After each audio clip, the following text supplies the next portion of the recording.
Hello students, once again welcome to your own YouTube channel Learn English with Pradeep. I am Pradeep Kushwaha. Student आज की class में हम जानेंगे कि आपके यूपी बोर्ड हाई स्कूल का जो क्वेश्चन पेपर होता है इंग्लिश का, उसका फर्स्ट क्वेश्चन क्या होता है.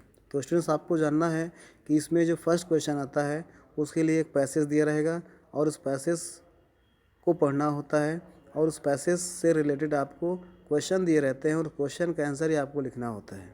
तो प्रोज से भी आता है और पोइट्री से भी आता है. तो आज हम पोइट्री में जानेंगे कि किस प्रकार से क्वेश्चन पूछता है. एक पैसेज दिया रहेगा, आप इमेजिन करिए. जस्ट आई होप अगर ये बोर्ड एग्ज़ाम में क्वेश्चन आता है, हालांकि मोस्ट इम्पॉर्टेंट पैराग्राफ है, आप देख पा रहे हैं कितनी बार बोर्ड एग्ज़ाम पूछा गया है. अगर ये क्वेश्चन आता है, ये पैसेज आता है, तो इस पैसेज को हमें पहले समझना होता है. पैसेज को समझने के बाद हमको नीचे दिए गए क्वेश्चंस का आंसर इसी स्टेंजा से पढ़ करके देना होता है. तो हम जानते हैं हमारा प्रोज का फर्स्ट लेसन है द फाउंटेन, जो कि J.R. लोवेल या जेम्स रसेल लोवेल जी के द्वारा लिखा हुआ है. Into the sunshine full of the, into the moonlight whiter than snow, wavings of flower like when the winds blow. कहते हैं चंद्रमा के प्रकाश में हे फव्वारे तुम वाइटर दैन स्नो, बर्फ़ से भी अधिक सफ़ेद दिखाई पड़ते हो, और वेविंग्स ऑफ फ्लावर लाइक, फूलों की तरह लहराते दिखाई पड़ते हो, व्हेन द विंड्स ब्लो, जब हवाएं चलती हैं. यहाँ पर जेम्स रसेल लोवेल जी इन पंक्तियों में फाउंटेन को इंडिकेट कर रहे हैं और फाउंटेन को दर्शा रहे हैं कि वो मून लाइट में चांदनी रात को कैसा दिखाई पड़ता है. तो उसी को फाउंटेन को इंडिकेट करते हुए जेम्स रसेल लोवेल जी कहते हैं कि हे फव्वारे तुम, इनटू द मून लाइट, चांदनी रात को, वाइटर दैन स्नो, बर्फ़ से भी अधिक सफ़ेद दिखाई पड़ते हो, और वेविंग्स ऑफ फ्लावर लाइक, फूलों की तरह लहराते दिखाई पड़ते हो, व्हेन द विंड्स ब्लो, जब हवाएं चलती हैं. अब देखते हैं गाइस का क्वेश्चन आंसर नीचे दिया रहेगा.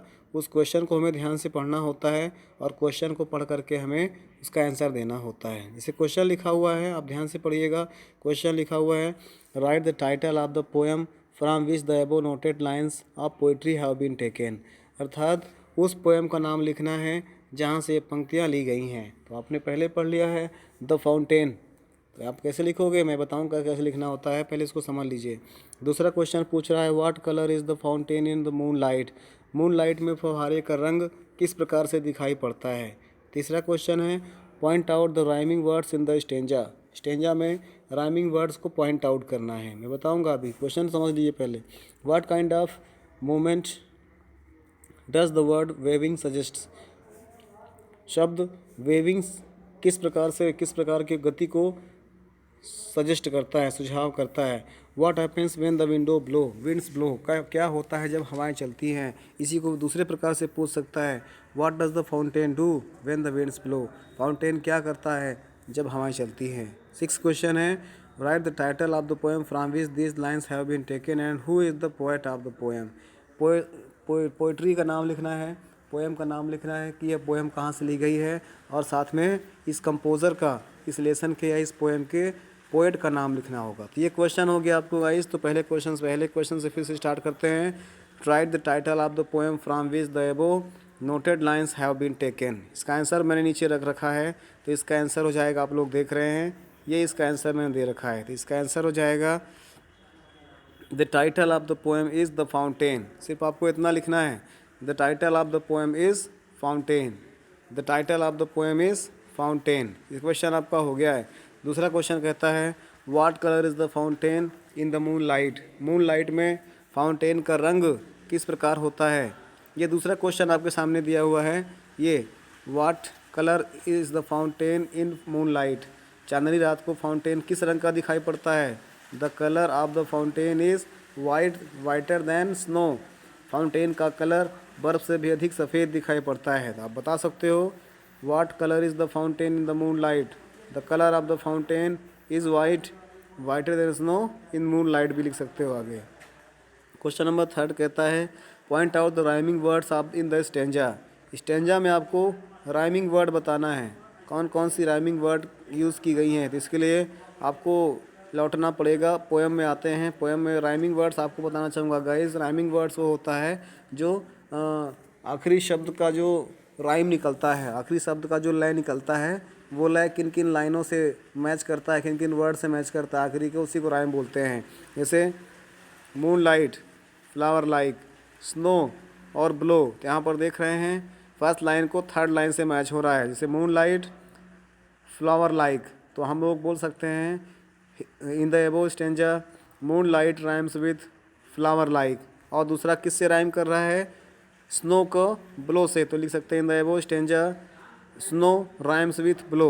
देखिए इस आंसर कैसे लिखना होता है ये मैं आपको बताना चाहूँगा। इसका आंसर हम लोग इस प्रकार से लिखते हैं, ये नीचे मैंने दे रखा है, ये क्वेश्चन है, ये आंसर है आपका। The word snow and blow rhymes together, कहते हैं the words snow and blow rhymes together, दो शब्द स्नो और ब्लो एक दूसरे से राइम करते हैं। चलिए क्वेश्चन नंबर 4 देखते हैं। क्वेश्चन नंबर 4 कहता है what kind of movement does the author does the word waving suggest. Waving किस प्रकार की, वेविंग नामक शब्द किस प्रकार की गति को सजेस्ट करता है। तो इसका आंसर हो जाएगा the word waving suggest its movement like a flower. कहते हैं यहाँ पर वेविंग सुझाव देता है हमें फूलों की तरह लहराने को। उसी प्रकार से क्वेश्चन नंबर नेक्स्ट है, क्वेश्चन नंबर 5 देखिएगा। क्वेश्चन नंबर 5 पूछ रहा है what happens when the winds blow. क्या होता है जब हवाएं चलती हैं, क्या होता है जब हवाएं चलती हैं। तो इसका आंसर हो जाएगा the fountain waves like a flower when the winds blow. जब हवाएं चलती हैं तो फाउंटेन फूलों की तरह लहराता है। The fountain wave like flower when the winds blow. The fountain waves like flower, fountain फूलों की तरह लहराता है व्हेन द विंड्स ब्लो, जब हवाएं चलती हैं।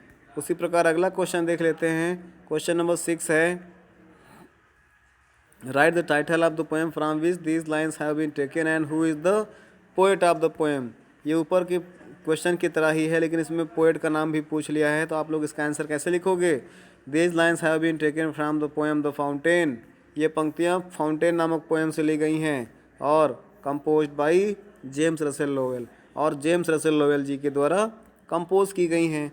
तो गाइस आपने देखा कि किस प्रकार से एक पैसेज या स्टेंजा पूछ लेगा और उस स्टेंजा से रिलेटेड क्वेश्चंस रहेंगे और उस स्टेंजा को पढ़ करके हमें क्वेश्चन को ध्यान से समझ करके हमें उन क्वेश्चंस का आंसर इसी स्टेंजा के द्वारा देना होता है। और इसलिए मैं कहता हूँ कि हमें हर स्टेंजा को ध्यान से पढ़ना है बुक में भी, और जिससे कि हम पता लगा सकें कि यह किस स्टेंजा से लिया गया, कि ये स्टेंजा किस पोएम से लिया गया है और इसके पोएट कौन है। लेसन का नाम भी हमें, पोएम का नाम भी हमें याद रखना है और पोएट का भी नाम याद रखना है। स्टेंजा को ध्यान से पढ़ना और स्टेंजा को पता लगाना होता है। प्रैक्टिस कर लीजिएगा कि स्टेंजा किस लेसन से लिया गया है, किस पोएम से लिया गया है।